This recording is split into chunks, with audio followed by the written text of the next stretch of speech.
بسم اللہ الرحمن الرحیم۔ اللہم صلی علی سیدنا و مولانا محمد افضل صلواتک بعدد معلوماتک وبارک وسلم وصلی علیہ۔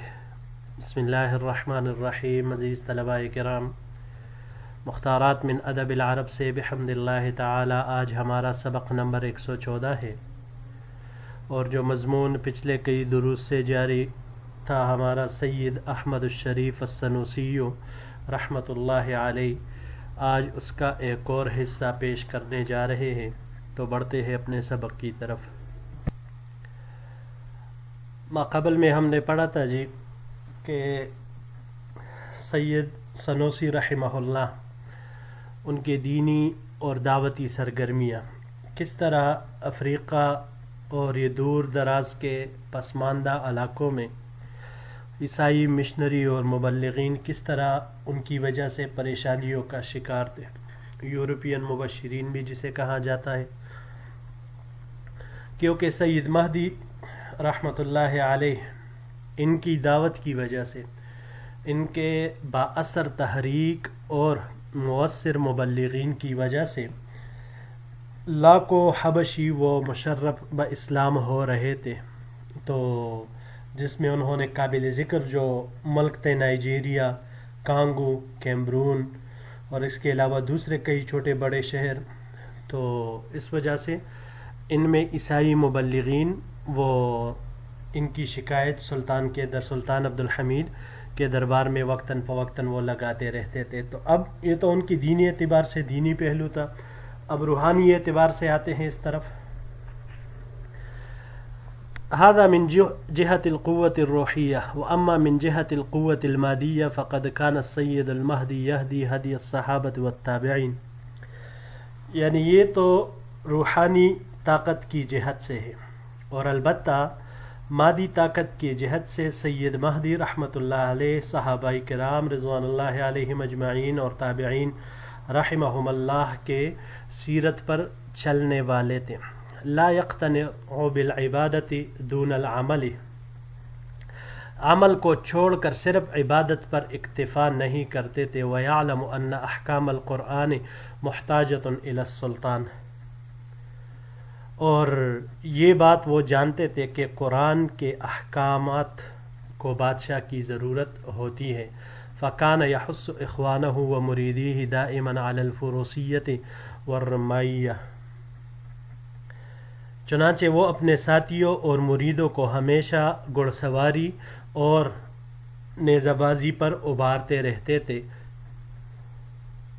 وَيَبُثُّ فِيهِمْ رُوحُ الْأَنَفَةِ وَالنَّشَاطِ وَيَحْمِلُهُمْ عَلَى الطَّرَادِ وَالْجَلَادِ وَيُعَظِّمُ فِي أَعْيُنِهِمْ فَضِيلَةَ الْجِهَادِ، اور ان میں خودداری اور چستی کی روح پونگتے تھے، ان کو آپس میں ایک دوسرے کے ساتھ تلوار بازی میں مقابلوں پر برانگیختہ کرتے تھے۔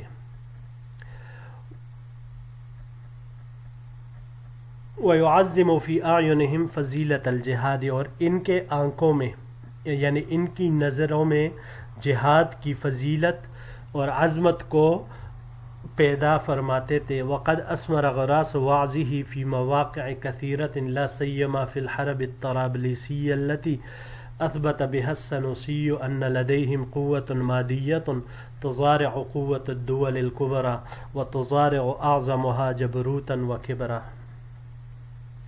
اور بلا شبہ ان کے وعظ کی شجرکاری کئی سارے مواقع پر انہوں نے پل دیا، خاص کر طرابلس کی لڑائی میں، کہ جس میں سنوسیہ نے یہ ثابت کر کے دکھایا کہ ان کے پاس بڑے ممالک دول کبریٰ یعنی بڑے ممالک جیسی مادی قوت اور طاقت موجود ہے، اور ان کی بڑی طاقت کے وہ مشابہ ہیں۔ وَلَيْسَتْ لِلْحَرْبِ حرب الطرابلسية وحدها التي كانت مظهر بطش السنوسيين بل سبقت لهم حروب مع فرنيسيس في مملكة كانم ومملكة وادي من السودان استمرت من سنة 1319 إلى سنة 1332 ہجریہ. اور صرف طرابلسیہ کی لڑائی ہی سنوسیین کی طاقت کا مظہر نہیں تھی، بلکہ پہلے بھی ان کی انگریزوں کے ساتھ ملک کانم اور سوڈان کے ملک وادائی میں یہ لڑائیاں ہو چکی تھی. وہ لڑائیاں 1319 سے لے کر 1332 ہجری تک یہ جاری رہی، یعنی یہ 13 سال کے عرصے تک سنوسیین اپنا وہ لوہا منگواتے رہے. کس طرح لڑائی میں یہ لوگ ہر لحاظ سے وہ ان کے اوپر غالب آتے رہے اور ان جیسی بڑی مملکتوں کے سامنے انہوں نے ہمت نہیں ہاری تھی. جی یہاں پر یہ الفاظ ہے. پہلا انفا. انفا باب سمعہ سے یہاں پر استعمال ہوا ہے. انفن مصدر اس کا آتا ہے انفن. انفن خوددار ہونے کے معنی میں آتا ہے، اور اگر اس کو باب سمعہ سے باب ضربہ اور نصر سے لیا جائے انفن تو پھر ناک پر مارنے کے معنی میں یہ آئے گا. باب استفعال سے اس کو لیا جائے استینافن، از سرنو کرنا، بالکل شروع سے کرنا. وَيَحْمِلُهُمْ عَلَى الطَّرَادِ، طراد طرد سے ہیں. باب نصر سے طردن طردن، دونوں طرح را کے سکون کے ساتھ اور حرکت کے ساتھ. یہ دھتکارنے اور جلا وطن کرنے کے معنی میں آتا ہے. اس کے علاوہ اس کو اگر ہم لے لیں باب سمعہ سے طردن، وہ بھی را کی حرکت کے ساتھ، تو پھر یہ شکار کا پیچھا کرنے کے معنی میں آتا ہے. یہاں یہ باب مفاعلہ سے استعمال ہوا ہے. طرادن مصدر بھی آ سکتا ہے، مطاردتن مصدر بھی آ سکتا ہے. ایک کا دوسرے پر حملہ کرنا، اس معنی میں یہ آتا ہے. باب افعال سے اطرادن، جلاوطن کر دینے کے معنی میں یہ آتا ہے. اور باب استفعال سے استطرادن، فریب دینے کے لیے شکست ظاہر کرنا. اگلا لفظ ہے جی غراس.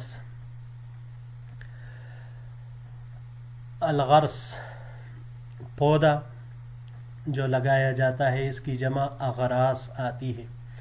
باب ضربہ سے غرسن، پودا لگنے کے معنی میں. اور یہ باب انفعال سے انغراسن، یہ اسی معنی میں آتا ہے، پودا لگنا. آخری لفظ ہے جی تزارع. زرع سے ہے. زرع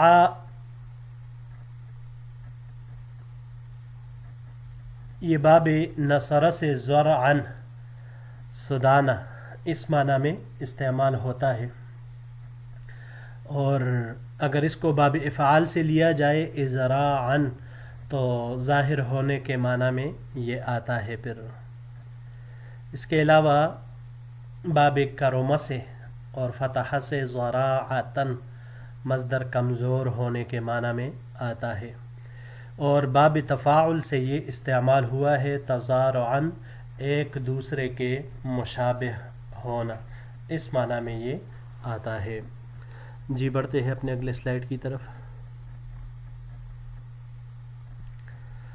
وحدثني السيد أحمد الشريف أن عمه المهدي كان عنده 50 بندقية خاصة به. سید احمد شریف رحمۃ اللہ علیہ نے مجھے بتلایا کہ ان کے اپنے چچا سید مہدی رحمۃ اللہ علیہ کے پاس ان کے اپنی ذاتی 50 بندوقیں تھیں. وكان يتعاهدها بالمسح والتنظيف بيده لا يرضى أن يمسحها له أحد من أتباعه المعدودين بالمئات قصدا وعمدا ليقتدي به الناس.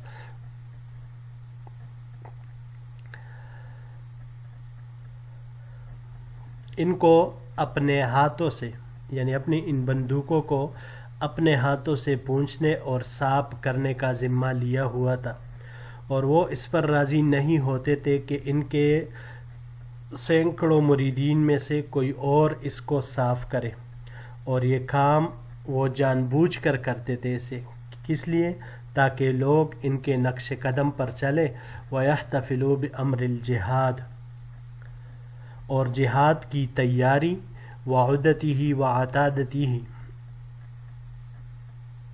اور آلات حرب اور سامان حرب کی ذمہ داری کو احسن انداز میں پہچانے، ان کا خیال رکھے۔ وَكَانَ نَهَارُ الْجُمْعَةِ يَوْمًا خَاصًا بِالتَّمْرِينَاتِ الْحَرْبِيَّةِ من طراد ورمایت وما اشبہ ذالک۔ جمعے کا دن جنگی مشقوں مثلا نیزہ بازی، گھوڑے کے ذریعے سے ایک دوسرے پر حملہ کرنا اور اس جیسی دوسرے مشقوں کے لیے مختص کیا گیا تھا۔ فکان یجلس السید فی مرقب عال والفرسان تنقسم صفین ویبدأ الطراد۔ سید صاحب رحمۃ اللہ علیہ بلند جگہ پر تشریف رکھتے تھے نگرانی کے لیے، گھڑ سوار دو صفوں میں تقسیم ہو جاتے اور آپس میں ایک دوسرے پر حملہ شروع کر دیتے۔ جی پہلا لفظ یہاں پر یحتفلو حفلہ سے ہے۔ حفلہ یہ باب ضربہ سے، حفلاً حفولاً، کثرت سے جمع ہونے کے معنی میں آتا ہے۔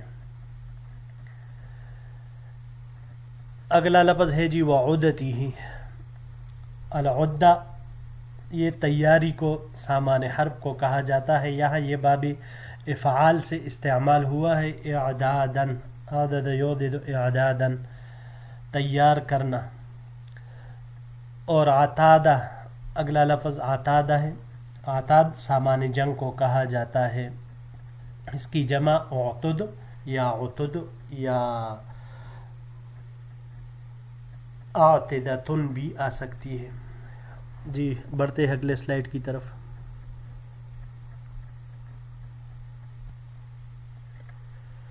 فلا ينتهي الا في آخر النهار، بس یہ مقابلہ دن کے اختتام پر جا کر ختم ہوتا۔ وَأَحْيَانًا يَضَعُونَ هَدَفًا، اور کبھی کبھار ہدف رکھتے۔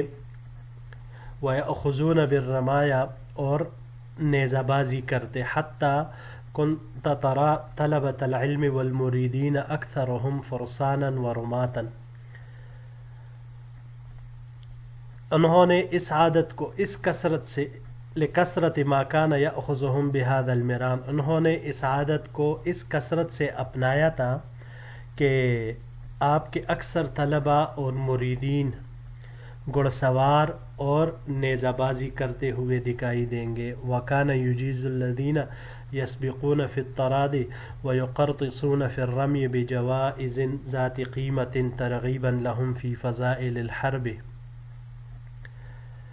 سید صاحب رحمہ اللہ جو گھڑ دوڑ میں آگے بڑھتے اور ان کو جو نیزہ بازی میں درست نشانہ لگاتے، قیمتی انعامات، جائزہ مطلب انعامات دیتے، تاکہ ان کے لیے لڑائی یعنی جہاد کے فضائل کی طرف رغبت ہو جائے۔ کما انہ کان یوم الخمیس من کل اسبوع مخصصا عندهم للشغل بالایدی فیترکون فی ذلک اليوم الدروس كلها، جیسا کہ ان کے ہاں جمعرات، ہر ہفتے میں جمعرات کا دن وہ خاص ہوتا تھا اپنے ہاتھ سے کام کرنے کے لیے، تو لہٰذا اس دن میں وہ سارے اسباق چھوڑ دیتے تھے۔ وَيَشْتَغِلُونَ بِأَنْوَاعِ الْمِحَنِ مِنْ بِنَاءٍ، اور وہ مختلف کاموں میں، جیسے کہ کاریگری کے مختلف کاموں میں، کارپینٹری وَنَجَارَةٍ وَحَدَادَةٍ وَنَساجَةٍ وَصَحَافَةٍ وغیرہ ذالک، یعنی کارپینٹری، لوہا گری، بنائی، صحافت اور ان جیسے دوسرے کاموں میں وہ جمعرات والا دن یہ اپنا صرف کرتے تھے اور اس میں گزارتے تھے تاکہ یہ چیزیں بھی سیکھنے سے عمل میں آ جائے. پہلا لفظ یہاں پر ہے المران، مرنا سے ہے. مرنا باب نصرہ سے مرنن نرم کرنے کے معنی میں آتا ہے، اور باب نصرہ سے اس کا ایک اور مصدر مرانتن بھی آ سکتا ہے، سختی کے ساتھ نرم ہونا، اس معنی میں یہ آتا ہے. اور تمرینن اسی سے استعمال ہوتا ہے باب تفعیل سے، مشق کرنے کے معنی میں. وَيُقَرْطِسُونَ قَرْطَسَ قَرْطَسَةً فَعْلَلَةً باب فعلل سے ہے نشانہ لگانے کے معنی میں، اور باب تفعلل تقرطسة یہ ہلاک ہونے کے معنی میں آئے گا. بانواع المحن، محن یہ محنہ کی جمع ہے، اور محنہ یہ کام کی مہارت کو کہا جاتا ہے. نساجت، نساجت یہ اس پیشے کو کہا جاتا ہے جس میں کپڑے بنے جاتے ہیں. آج کل تو مشینوں کے ذریعے سے کی جاتی ہے، اس وقت یہ ہاتھوں کے ذریعے سے کیا جاتا تھا. نسجا باب ضربہ سے اور نصرہ سے نسجن بننے کے معنی میں یہ آتا ہے.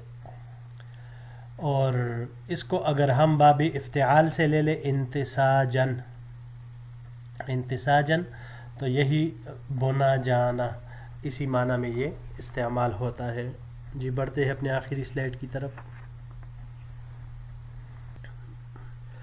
لا تجد منهم ذلك اليوم الا عاملا بيده، آج بھی آپ ان میں سے ہر ایک کو اپنے ہاتھ سے کام کرتا دیکھیں گے. والسید المہدی نفسہ یعمل بیدہ، اور سید مہدی رحمۃ اللہ علیہ خود بھی اپنے ہاتھ سے کام کرتے ہیں. حتی لا یفتر حتی ینبہ فیہم روح النشاط للعمل، اور اس میں اس وقت تک پیچھے نہیں ہٹتے جب تک کہ کام میں مشغول رہنے کے لیے ان میں ہوشیاری اور چستی کی روح نہ پونکتے. وکان السید المہدی و ابوہ من قبلہ یہتمان جد الاہتمام بالزراعۃ والغرس،